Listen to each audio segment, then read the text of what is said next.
Did any of you all grow up hearing your mother say, you have to have the patience of Job to deal with that one? Anybody in here? Maybe it was you that she was talking about. That was the case, I think, with me. The story of Job is a great one for us because these are times when we could all use a little of what Job had in terms of our personal, political, and world issues that we're all dealing with every day. But first, I'd like to share with you a more modern version of the same idea. It's a beautiful poem by Edgar Guest. When things go wrong, as they sometimes will, when the road you're trudging seems all uphill, when the funds are low and the debts are high, and you want to smile, but you have to sigh. When care is pressing you down a bit, rest if you must, but do not quit. Life is strange with its twists and turns, as every one of us sometimes learns.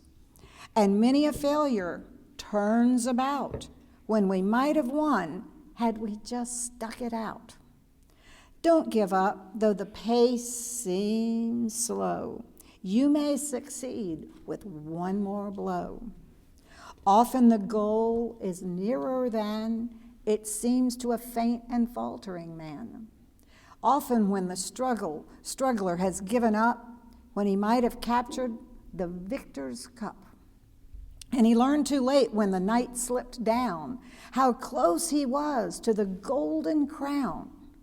Success is failure turned inside out, the silver tint of the clouds of doubt. And you never can tell how close you are. It may be near when it seems so far. So stick to the fight when your heart is hit. It's when things seem worse that you must not quit. Unfortunately, I sometimes feel like the anti-serenity prayer that most people live by these days, though, is, this ran across the minister's hotline, God, give me the anxiety to try to control the things I cannot control, the fear to avoid the things I can, and the neuroses to deny the difference.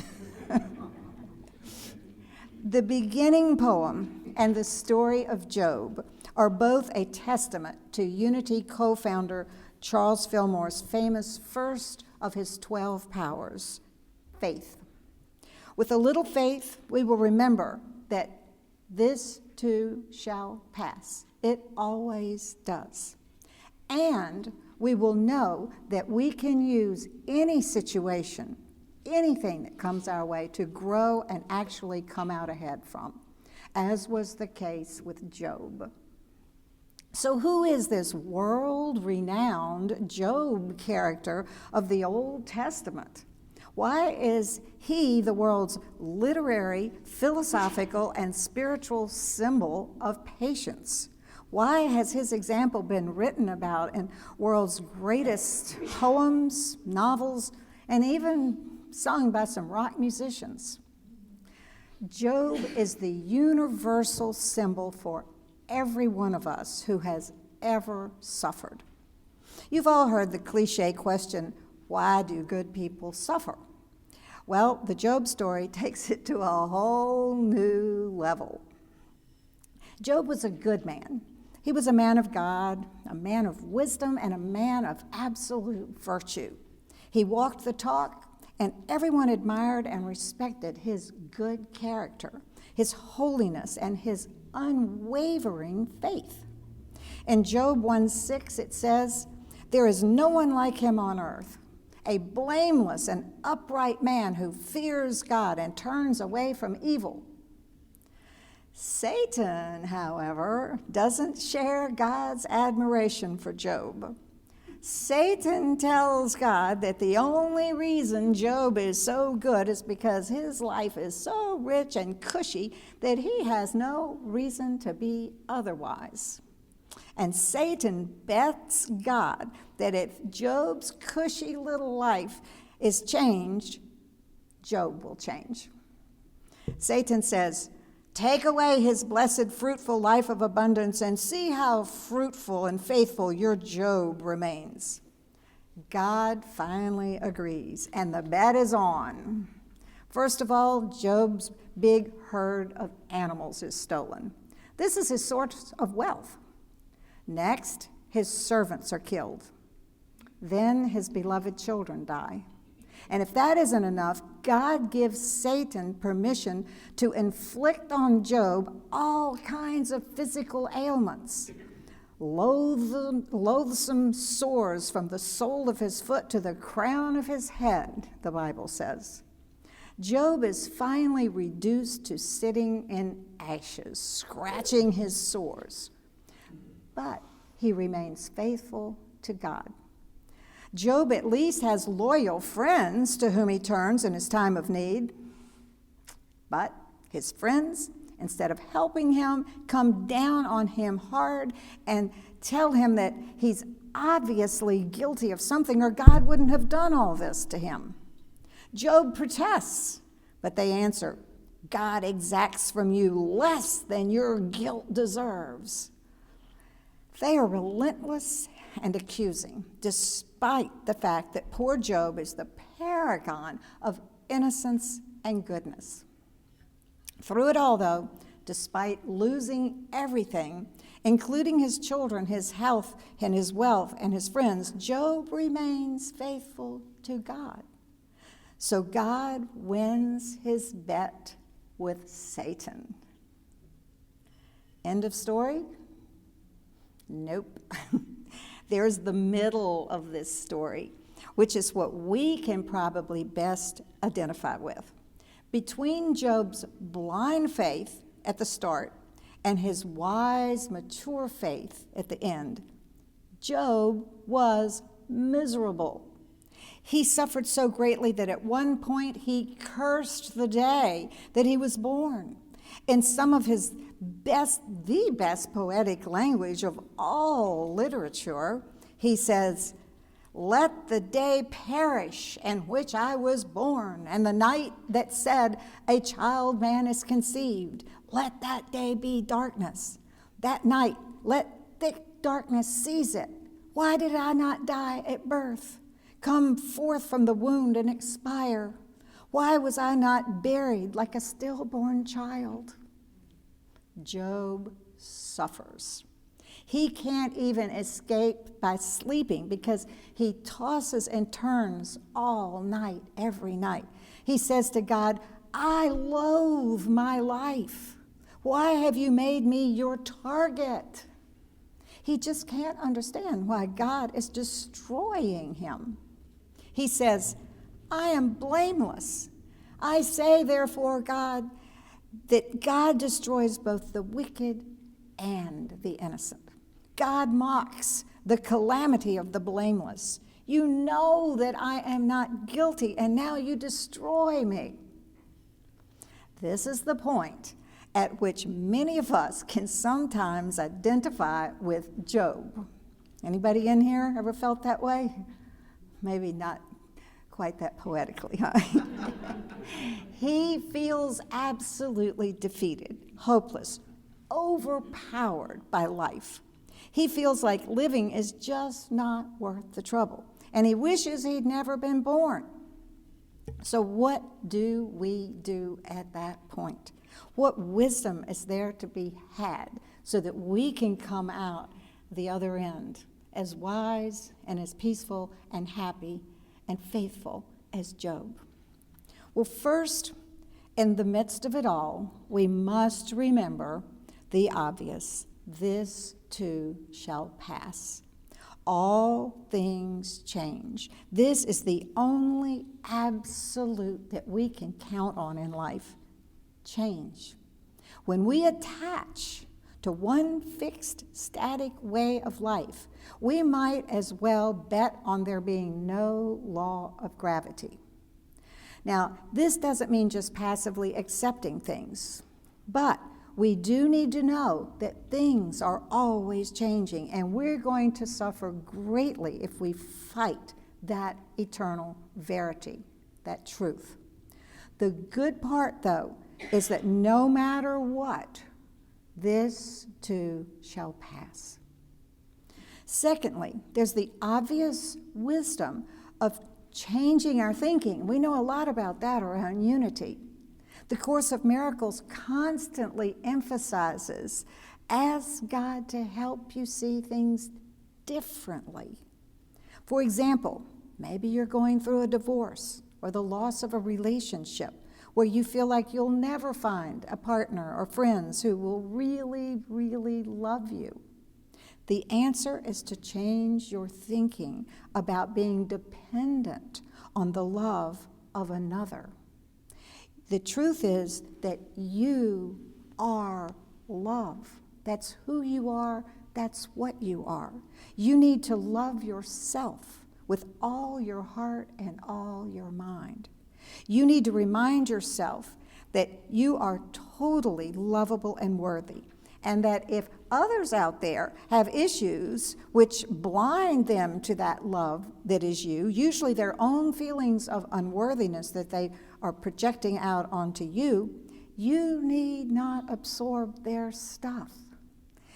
Just love and appreciate your divine self, and love the divine in them too, and understand that you are the love you think you need from them. Then you can just enjoy their company, or not, and notice their ups and downs and not be affected by it. Third, there's this idea of attachment, especially to things always remaining the same. The reality is that the only absolute is change. Energy is always changing forms. If we attach to the world's being a certain way, or politics always affirming our ideas, or people being stable, we're setting ourselves up to suffer a lot. The problems that upset us have been around actually forever. I'm going to spare you the history lesson today, but they've been around in one form or another. Why? Because human nature actually hasn't changed much. But due to the media, we are seeing these issues more now. But crowds have always thronged to bloody bullfights and gladiator massacres in the Roman Forum. And the world still apparently gravitates toward this kind of violence. So that's what the media is giving us. We can't deny that it's happening. It is, of course. And I hope that we all do our part to remedy these situations. But suffering because of them doesn't help anyone, especially us. The fourth thing that comes to mind, instead of just suffering because of the world events out there, political situations or our personal upheavals, participate in the change. There is so much that you can all do. Write a letter to your congressman, adopt an abandoned pet, foster a child, volunteer for your favorite cause. And last but not least, we can change ourselves. Be the change you want to see. Remember, as we say at the close of every service here at Unity, let there be peace on earth, and let it begin with me. That's how we can change. You can do a lot. You can change yourself, model that change, and thus plant seeds in people everywhere. You have no idea how one noble action, one kind word, one good example of doing the right thing can change the life of another who is watching you. And there are always people that notice. You all of you here today, you care enough to be here today and work on yourselves spiritually. You are the spiritual leaders of the community. Meditate, pray, study, spend time with your spiritual sangha, others on your path, and thus discover ways that you can be more peaceful and then influence your family, friends, co-workers, neighbors. You can create a critical mass of peacemakers, one business, one neighborhood, one town, one country at a time. It's a big burden, but you are all teachers. A fifth and very important aspect to suffering is, as was the case with Job, to learn from the situation.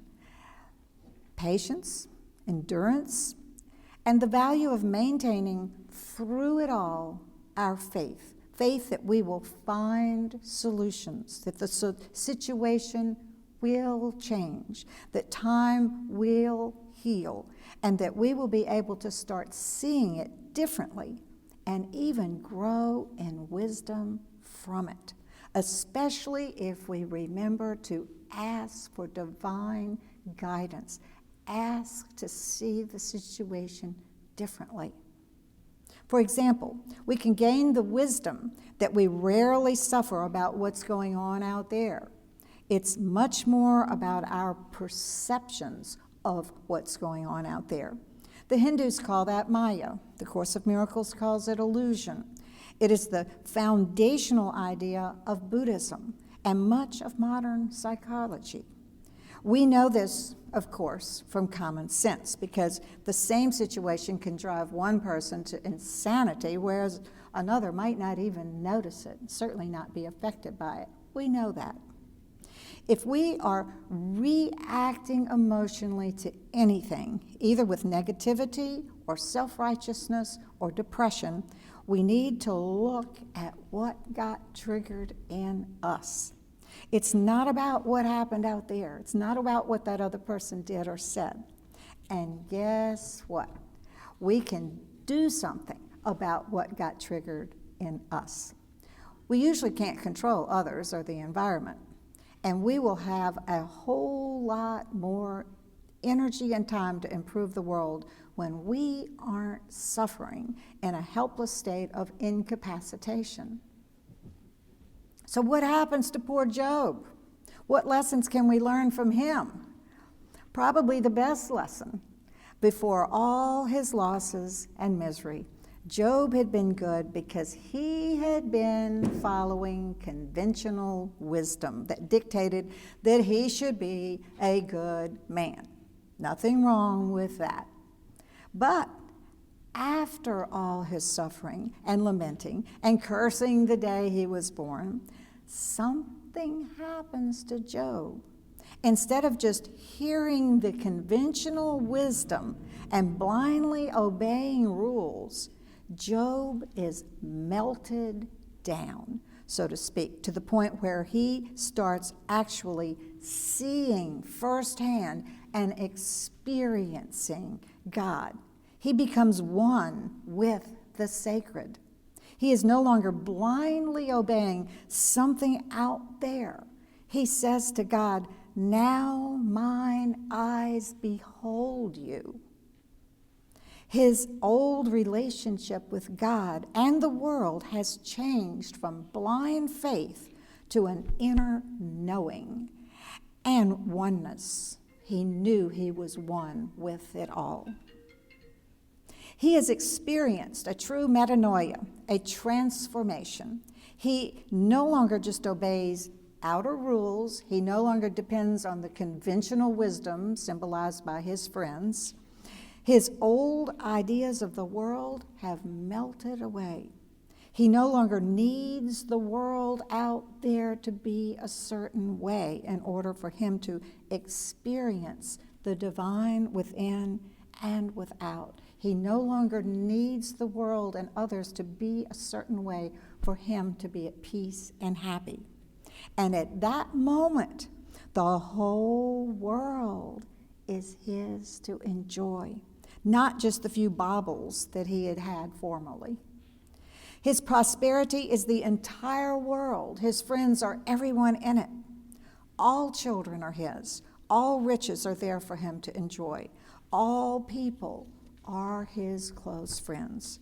And he isn't dependent on people saying and doing just the right thing in order for him to be happy. In other words, Job no longer ascribes to the conventional wisdom of the world. very fundamental approach to things. He understands that everything is his to enjoy because he is one with God. He is one with it all and with everyone. Now, this is a very advanced spiritual lesson and a state of consciousness, but those who have glimpsed it will understand. It is the true meaning of prosperity. When we know that we are one with all, and we are grateful for the universal riches that are everywhere, it is our birthright. It is that advanced spiritual state when we aren't just studying spiritual matters. We experience them firsthand. We no longer are beginning spiritual students who worship something out there and study things other people say. We are one with God. It's when the richness of a beautiful sunset, the preciousness of a child's smile, or the enthusiasm of a playful puppy are experienced and appreciated as much as a piece of gold, which we are conditioned to crave, but also conditioned to be miserable without. So, after all his suffering, Job ends up with even more faith. He experiences God. He became one with the divine, and he knew it. Now, the God who bet Satan that Job would retain his faith, despite how God would make him suffer, is, of course, a literary and metaphysical symbol for the natural order of things. Divine laws, psychological laws, physical laws, the law, like the law of physics, gravity, for example. In the Job story, the punishing God is a metaphor for these natural laws which are always in operation and affecting us. Because of these laws, maybe even our ignorance of them sometimes, we may temporarily suffer. But that's all on the conventional plane. The real wisdom is to see our reactions to these events out there, to understand that something got triggered in us, maybe from our childhood, maybe from another lifetime, if you believe in reincarnation. But when we observe life and our reactions, we learn to suffer less each time we get triggered. Our negative, vengeful, or hopeless reactions more quickly subside when we understand them. We are finally, we get to the point where we can just observe what happens, notice our reactions to it, perhaps even understand why we reacted thus, and quickly move on. So that's the way it is when the boss is hungover on Monday morning. So that's how it is when the moon is full and everyone's on edge due to the riptides in our bodies being 80% or more water. So that's what people act like when they are totally unaware that they are control freaks and have to be the center of attention all the time. So that's how my ego snaps around other egos. And so it goes. We see clearly what is going on, but we don't get pulled into the drama. It's a movie. The story tells us that Job finally melted into nothingness. He said, "I repent in dust and ashes." This means that he let his individual ego go and became one with God. Whereas before he only experienced God as something out there. At that point, Job regained totally his faith as never before and was healed and whole and grateful for his life and the experiences. And so it can be for you. all upsets are an opportunity to shed more and more of our sense of personal self, ego, and conventional wisdom, and start to see the eternal wisdom. Job gained this eternal wisdom. It was worth his losing temporary trinkets for, because he would never, ever again fear losing anything. He realized his oneness with God. We too may lose our false personality, our false sense of self, a few baubles, our ego, or something else. But we can gain through it our true essence, our Christ self. And the whole world will then be ours to enjoy. Ultimately, it's all energy. It's all divine energy, constantly changing forms. If we attach to the early morning sunrise form of the world, we will certainly fear or be sad about the beautiful sunset form in the evening. So next time you find yourself on one of life's roller coasters, try sitting back and just enjoy the ride. Many of you already know what I'm talking about, don't you? I can tell on your faces. You have had glimpses. You know in your heart, or you may even be in that state most of the time. I hope today is a reminder to you to stay in that frame of consciousness. For you others who might be working toward this state of consciousness, I encourage you to keep your faith and think on these things. You deserve it. Amen.